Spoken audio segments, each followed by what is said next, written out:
pouca.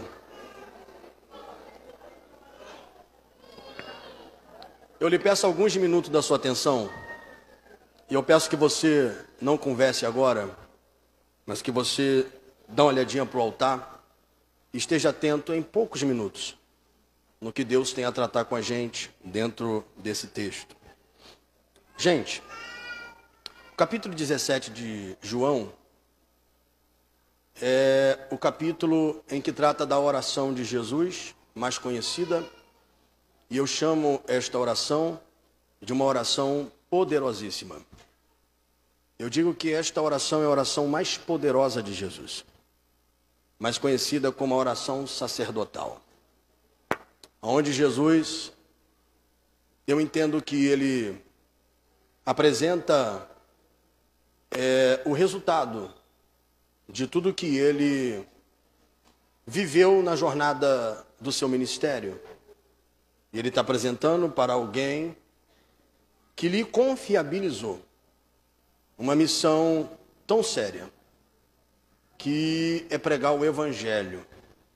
Jesus, ele cumpre essa missão, e aqui no capítulo de número 17, ele está na reta final do seu ministério. E ao chegar na reta final do seu ministério, eu vejo aqui nesta oração uma prestação de conta. Entenda isso comigo. Eu vejo aqui nesta oração, apesar de ser uma oração, eu vejo uma prestação de conta. Mediante essa prestação de conta, eu vejo a sabedoria na fala. Cada fala de Jesus é uma expressão de inteligência. Haja vista que quando nós olhamos para o capítulo 17, na prestação de conta e na fala da sua oração, ele deixa bem claro: tudo aquilo que o Senhor me confiou, eu fiz com excelência. Jesus, ele é bem claro em dizer que aqueles que estavam sobre a sua suma responsabilidade, ele cuidou da melhor maneira possível. E Jesus é claro em dizer: só se perdeu aquele que se fez filho da perdição. Perceba que ele não está conversando com uma pessoa qualquer. No diálogo da oração, Jesus está falando com o próprio Deus, o Pai, o Todo-Poderoso. E ele está deixando bem claro a fala, dizendo: Pai, tudo aquilo que o Senhor me confiou, eu executei da melhor maneira possível. E os discípulos que me foi dado, nenhum deles se perdeu, a não ser aquele que se fez filho da perdição. Se eu fosse olhar dentro de uma concepção humana, eu diria, isso como humano, eu preciso que você me entenda isso. Eu diria: que tipo de oração é esta que Jesus faz ao Pai? Uma oração que parece que foge do contexto, que no diagnóstico humano nós diríamos que não poderia nem ser considerado como uma fala de oração.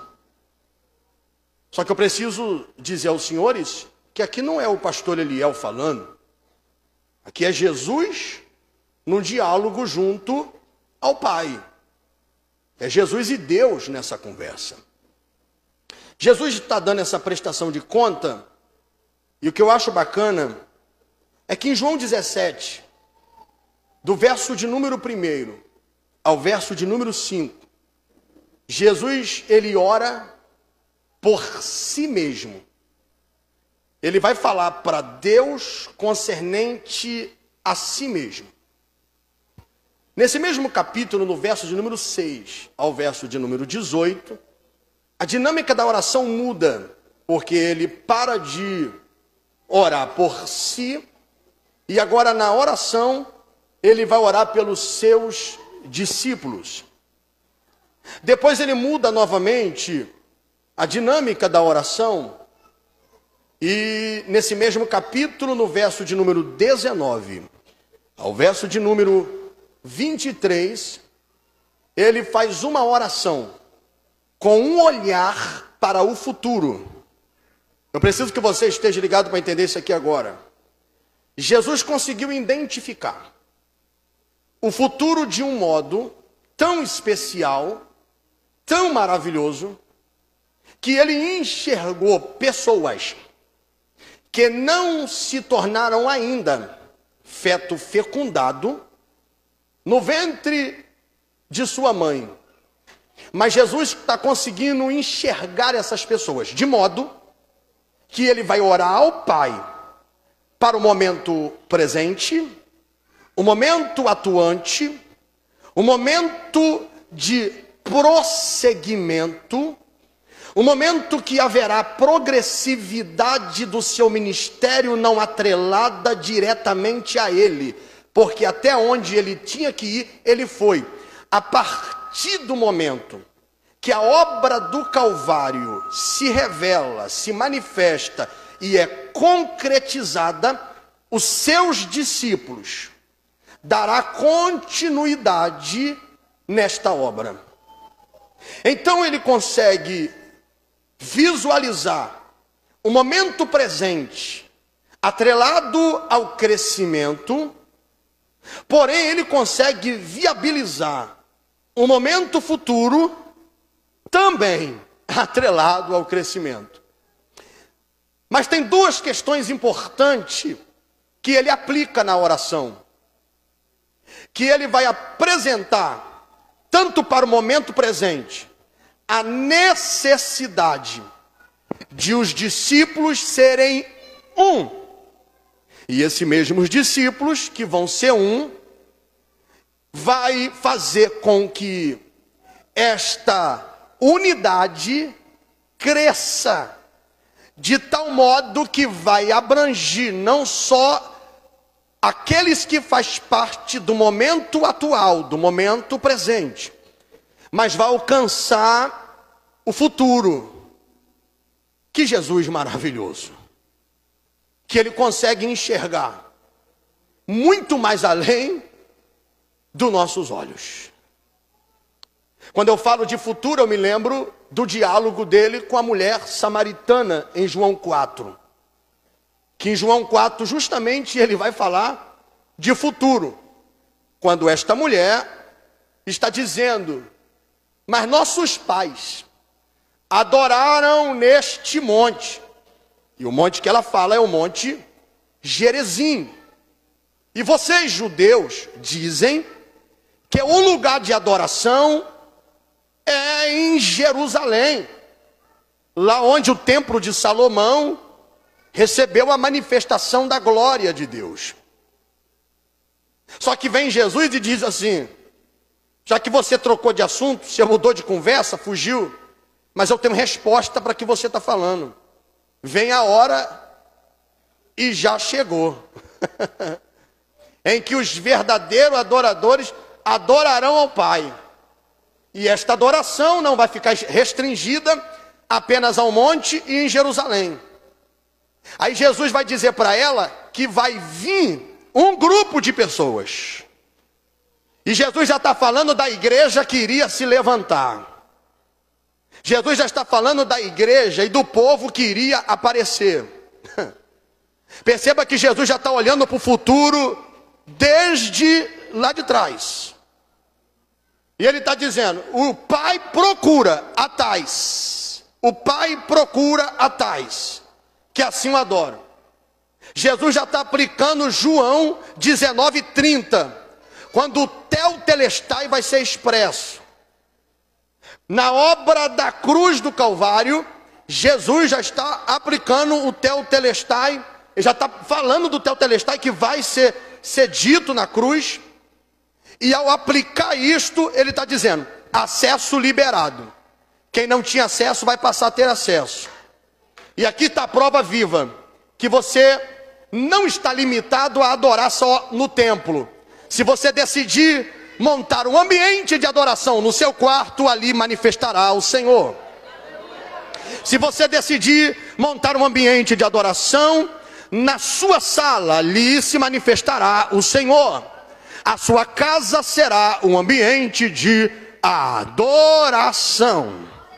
Jesus já falou sobre esse futuro há muito tempo. Agora note comigo que dentro da dinâmica do capítulo 17, do verso número 21, Jesus, ele é claro em mostrar aos seus discípulos, dentro desta oração, a necessidade de eles estarem aliançados. Qual é a grande realidade aqui? Se os senhores fizerem uma pesquisa, vocês vão perceber que na morte de um líder, toda vez que um líder morre, e não tendo ninguém para substituir a sua liderança, o que acontece com o povo? Eles vão se dispersar. Ao se dispersar, eles vão ficar sem rumo, vão ficar sem direção, vão ficar sem saber o que fazer. Jesus, ele está ciente de que está chegando o seu tempo de passar pelo processo do Calvário, mas além de passar o processo do Calvário, ele só tem mais 40 dias para estar, após a ressurreição, para estar com os seus discípulos, e depois ele vai ascender ao céu. Jesus foi o maior líder da história, e este maior líder da história está rogando ao Pai: faça com que eles sejam um, junto deles, que eles sejam um. Em outra linguagem, eu interpreto, Jesus está dizendo que a partir do momento da minha partida, que não haja individualismo em vós, mas que eles sejam grupos aliançados. Senhoras e senhores, essa expressão, aliançados por um propósito, chamou a minha atenção quando eu meditava nessa temática. Porque toda pessoa que decide estar aliançada para um propósito, ela precisa entender que ela tem que abrir mão de alguns caprichos, ela tem que quebrar alguns egos, ela não pode olhar apenas para si, ela precisa viver a vida dela pensando em outros. Glória a Deus. Porque o Evangelho é isto. O Evangelho, ele nos ajunta, ele nos une. O Evangelho é atrair-nos um para perto do outro. Há uma déficit instaurada na igreja brasileira, permita dizer isso. Há uma déficit instaurada na igreja brasileira. Muitas pessoas preocupadas em olhar somente para si e estar abandonando pessoas que estão dando gritos de socorro na sua alma, por causa de uma situação ou outra, seja lá qual for ela, se pecado, se algum erro, alguma situação que aconteceu e que fez com que esta pessoa se afastasse por algum momento. Parte da igreja brasileira tem um conceito errado: errou, tem que ficar no canto, deixa abandonado, deixa esquecido. Mas o Evangelho de Jesus não o empurra para fora. O Evangelho de Jesus traz essas almas para perto. O Evangelho de Jesus não empurra para fora. O Evangelho de Jesus agrega estas pessoas. Aleluia. Senhoras e senhores, de uma forma bem simplificada, eu preciso dizer para os senhores: existem algumas características para estar aliançado por um propósito. A primeira característica para estar aliançado em um propósito é entender que a fidelidade e a verdade é a base de tudo. Perceba que aliança arremete compromisso, aliança arremete a pacto, aliança arremete a acordo, aliança é símbolo de fidelidade. É por isso que quando eu olho para a Bíblia e eu vejo Atos capítulo de número 2, a Bíblia diz, se você puder me acompanhar, acompanha por gentileza, Atos capítulo de número 2, no verso de número 42, o texto diz assim: e perseveravam na doutrina dos apóstolos, na comunhão, no partir do pão e nas orações. Em cada alma havia temor, e muitas maravilhas e sinais eram feitos pelos apóstolos. Agora escute-se aí. Todos os que criam estavam juntos e tinham tudo em comum.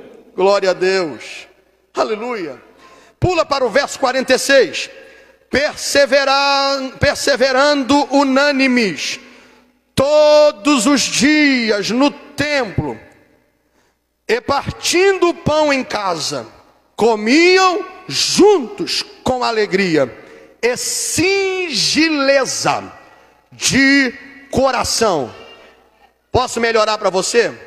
Sem mentira, sem farsa, sem falsidade, havia verdade.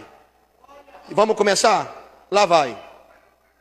Aonde habita a mentira, não tem como o grupo caminhar solidificamente.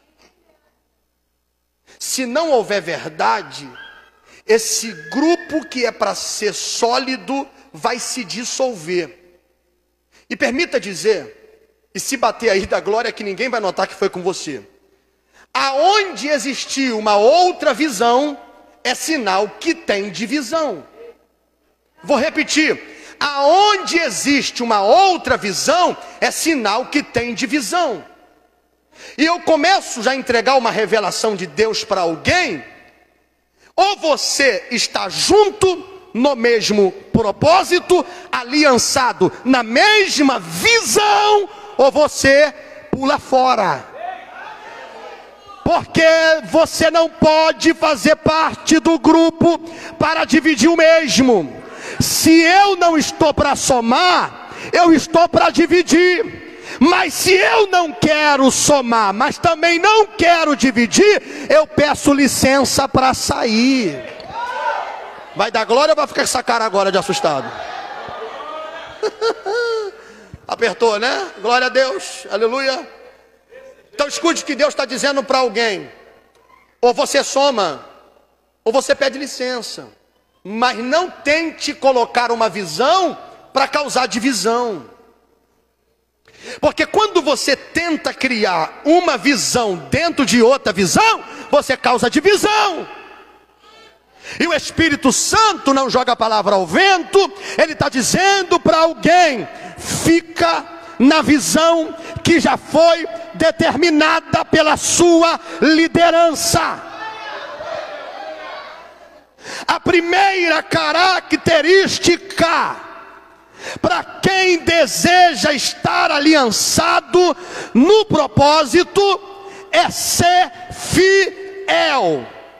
E a fidelidade, lá vai mais uma. A fidelidade tem que ser na presença, mas tem que ser principalmente na ausência. Porque tem gente que consegue manter uma farsa na presença, e na ausência ele é outra pessoa. Mas eu preciso dizer, Salmo de número 101, ninguém consegue ficar enganando e permanecer na congregação do justo. Todo enganador, a qualquer hora, ele é revelado. Eu quero crer que esse culto, que essa festividade, e em especial, essa temática não foi por acaso. Deus não revela nada por acaso. Eu tenho certeza que Deus deu uma direção ao pastor. Pelo menos lá na igreja, quando nós vamos realizar um evento, nós oramos para que Deus direcione o tema. E eu quero crer que Deus direcionou esse tema para dar orientação a alguém. Você precisa se manter fiel. Gente, olhe para cá e escute isso. Ser fiel, enquanto você está sendo visto, é fácil. Você precisa manter esta fidelidade na ausência da sua liderança. Enquanto a sua liderança não está por perto, você precisa se manter fiel. E lá vai, sempre haverá as ervas daninhas. Sempre haverá alguém para implantar coisas que não compete à mesma visão do grupo. Mas quem é fiel não se vende. Quem é fiel não se entrega. E eu não vou pedir você para dar glória não, vou só entregar a mensagem. Então escute o que Deus está dizendo para alguém. Por mais que a proposta seja boa, por mais que a proposta seja atraente, mantenha a fidelidade. Pastor Eliel Lopes, por que é que eu tenho que manter a fidelidade? Porque fidelidade não se negocia.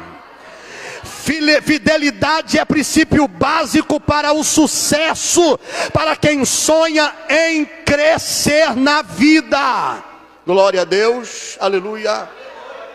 Senhoras e senhores, nesta característica de aliançado, fidelidade e verdade é o caminho de sucesso para qualquer pessoa. Eu gostaria que você olhasse comigo Provérbios capítulo de número 13, no verso de número 5.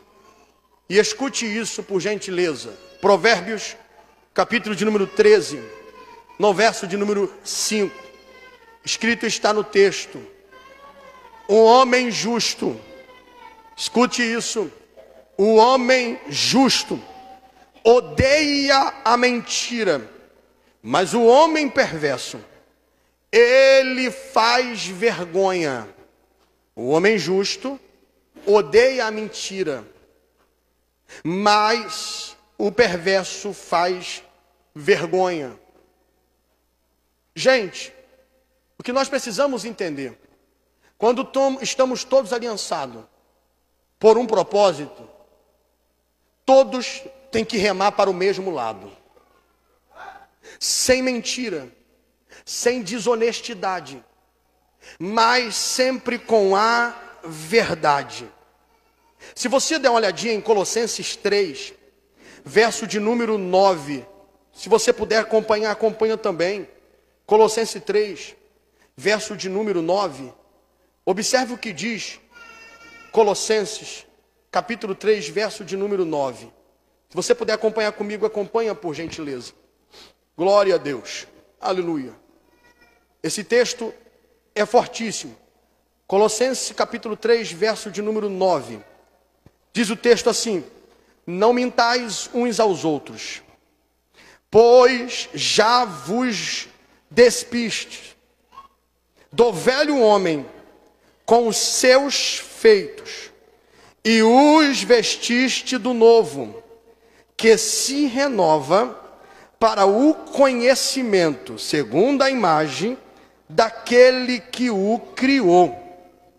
Senhoras e senhores, uma vez que fomos formados nova criatura em Cristo Jesus, nos despimos do velho homem e nos tornamos nova criatura em Cristo Jesus.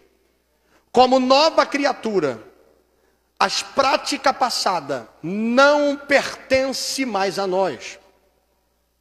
Aquilo que nós praticávamos antigamente não faz parte mais de nós.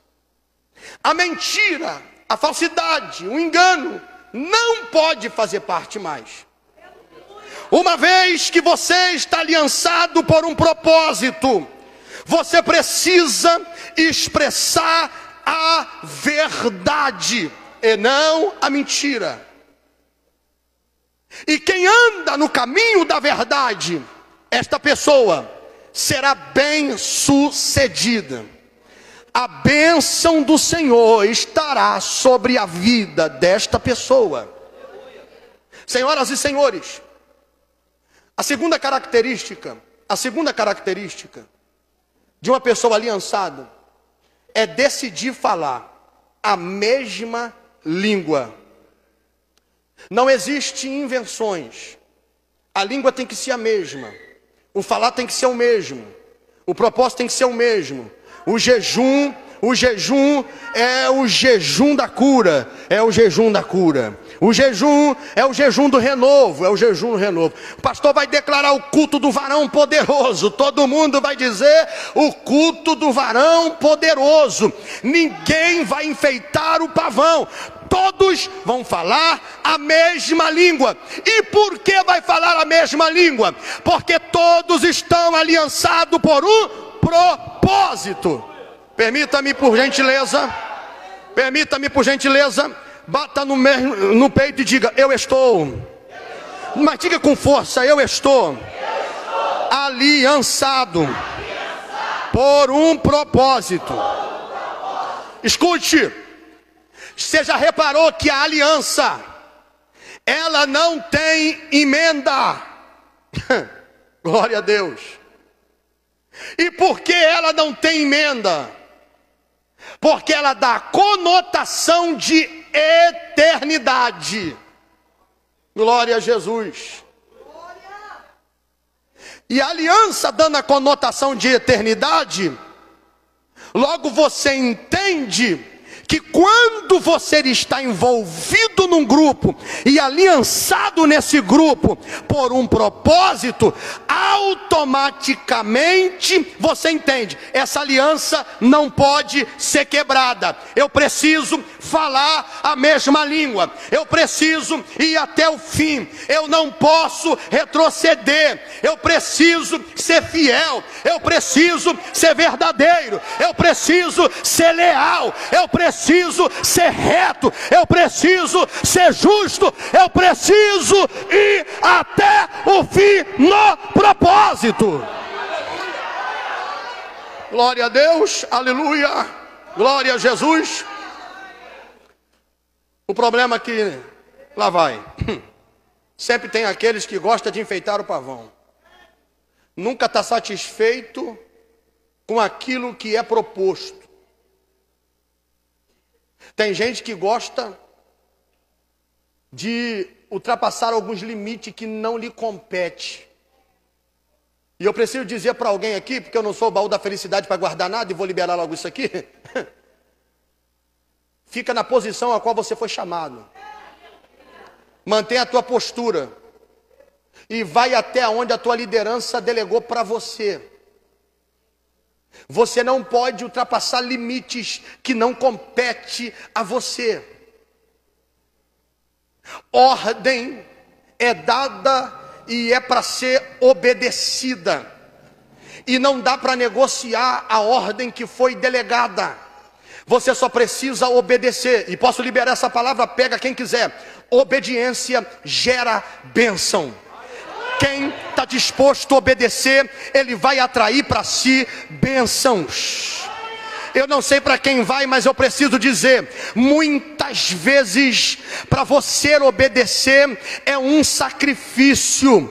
Às vezes vai doer em você, porque você vai ter que abrir mão de muita coisa para cumprir um propósito de alguém que está aliançado na mesma visão. Mas ainda que doa, vai valer a pena.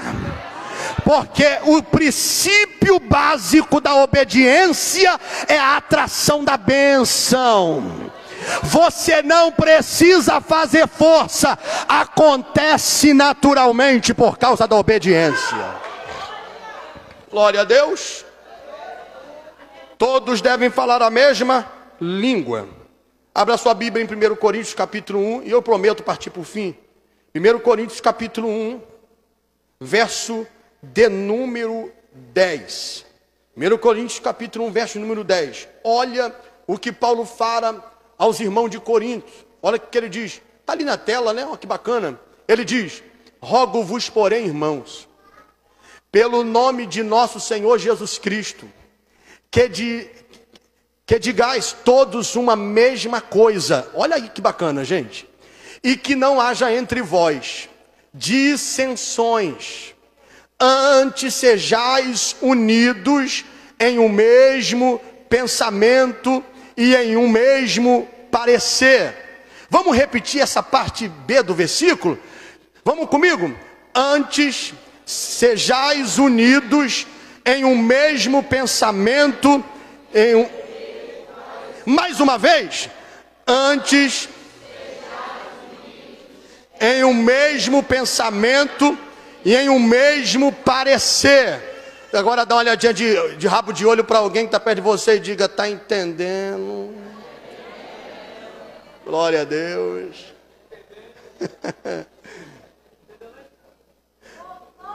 Presta atenção aqui.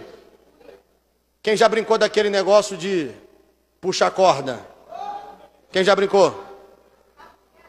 Cabo de guerra. Obrigado, pastora. Cabo de guerra. Já brincou? Já reparou que um tem que vencer? É assim ou não é? Só que no reino de Deus não é isso não. No reino de Deus não é um vencer e outro perder. No reino de Deus todos têm que vencer. Mas por quê? Porque a corda é puxada para um lado só. Vai dar glória ou vai ficar essa cara de assustado?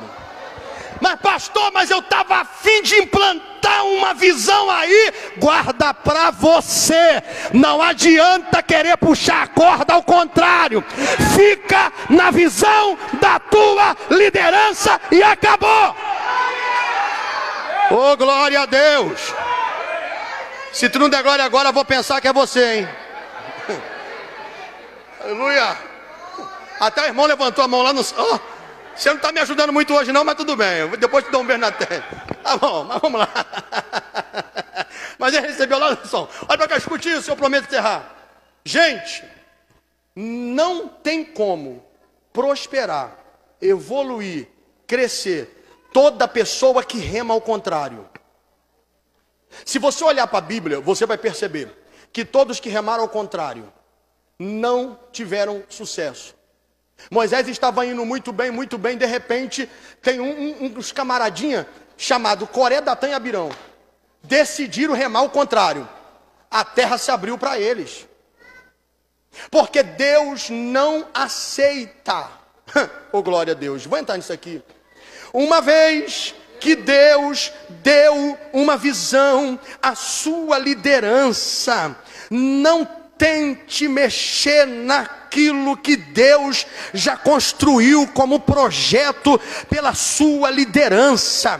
Fica na tua posição, siga na presença de Deus em paz e não levante guerra, pois você não será bem sucedido. Eu prego uma mensagem sobre as filhas de Zelofeade. E eu falo um pouco sobre Zelofeade, porque Zelofeade foi um camarada que ele poderia ter se comportado e ter ficado no lugarzinho dele. Só que quando Deus fala com Moisés, a promessa não era para Moisés, era para o povo de Israel. Só que Deus deu a ordem para Moisés: separa 12 homens, manda espiar a terra. Só que entre os 12 tem 10 que vai remar ao contrário. Dentre esses 10 está Zelofeade. Esse camarada vai, escuta, é tipo de gente, tem gente na igreja assim com a síndrome de Zelofeade. Zelofeade. Ele é quietinho, ele não se envolve, ele não fala nada, mas ele fica por trás dos bastidores, ó, caladinho. Eu sou contra isso, eu sou contra aquilo, eu não sou a favor disso, eu não sou a favor daquilo. Se tu não der glória agora, eu vou pensar que é contigo o negócio. Eu sou contra isso, mais isso, mais isso, mais isso. Só que o que acontece? Ele não se manifesta, porque enquanto ele não tem um grupinho fechado para ele se manifestar, ele não vai se manifestar. Por quê? Pessoa com a síndrome de Zelofeade é pessoa mau caráter. Ele te abraça, te beija, diz que está junto, diz que está contigo. Quero ver quem vai dar glória agora. Diz que está contigo, só que por trás está remando contra o seu ministério. Só que o que acontece? Ele não vai falar nada, ele fica quieto. Mas quando aparece o momento que Moisés diz: vá 12 espiar a terra, e ele tem agora 9, e ele é o 10º que está remando contra, o que ele faz? É agora que eu vou me manifestar, é agora que eu vou revelar, é agora que eu vou mostrar que eu sempre estive aqui, mas sempre fui contra. Porque sozinho ele não tem caráter para se revelar.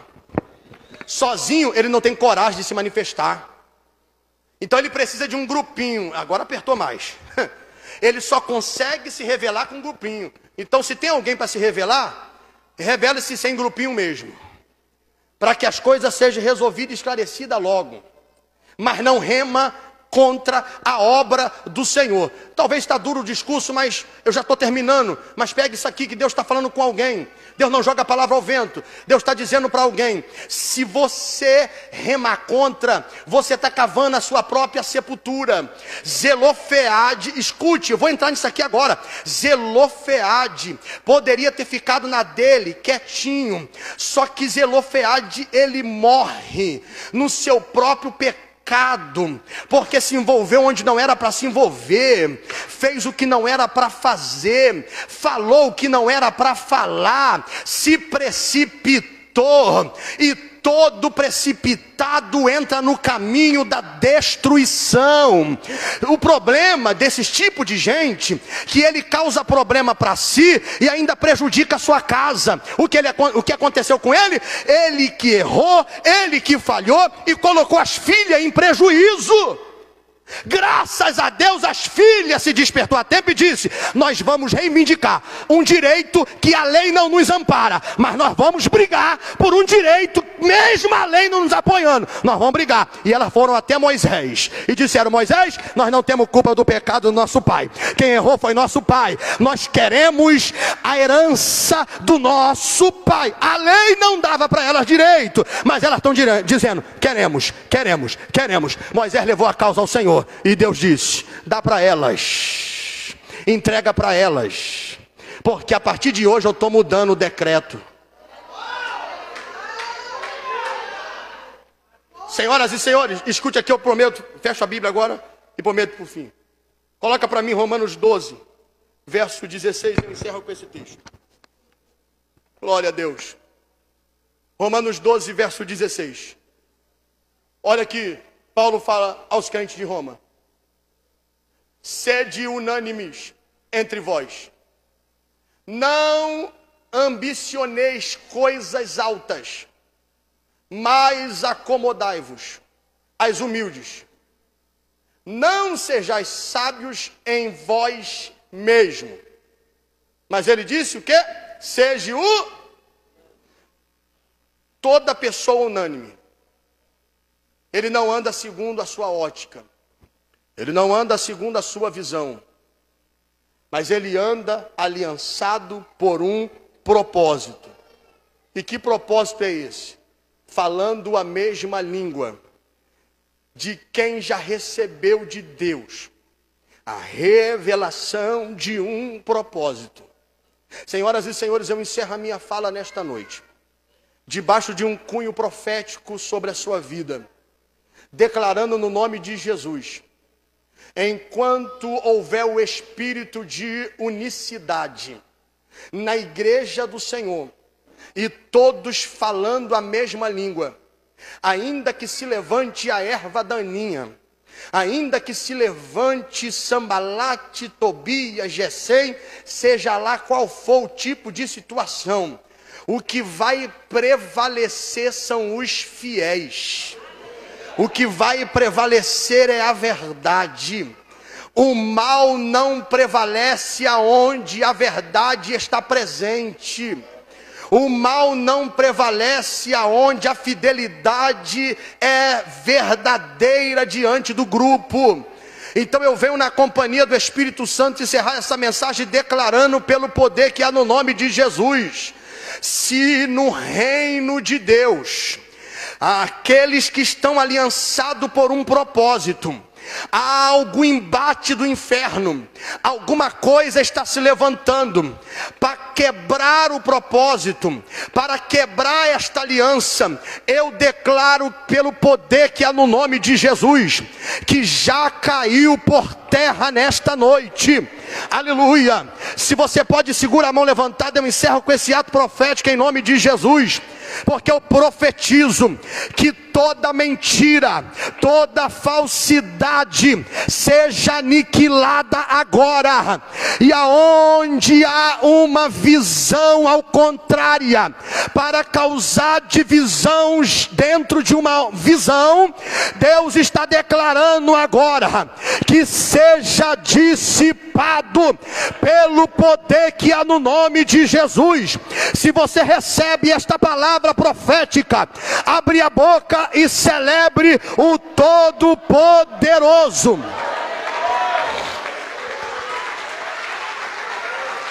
Glória a Deus. Eu continuo declarando que haja crescimento nesta obra. Alguém recebe? Que haja crescimento nos projetos.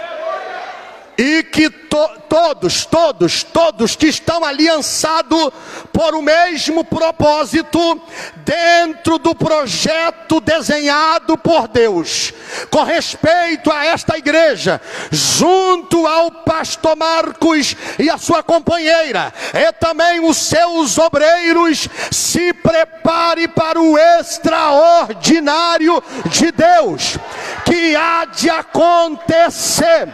O Senhor será glorificado. Glória a Deus. Por que, pastor Eliel? Porque aonde todos estão aliançados por um propósito que é benéfico ao reino, até o que é para dar errado acaba dando certo, e Deus é glorificado. Tem alguém que pode aplaudir, celebrar o Todo-Poderoso? Aleluia. Glória a Deus. E Deus te abençoe.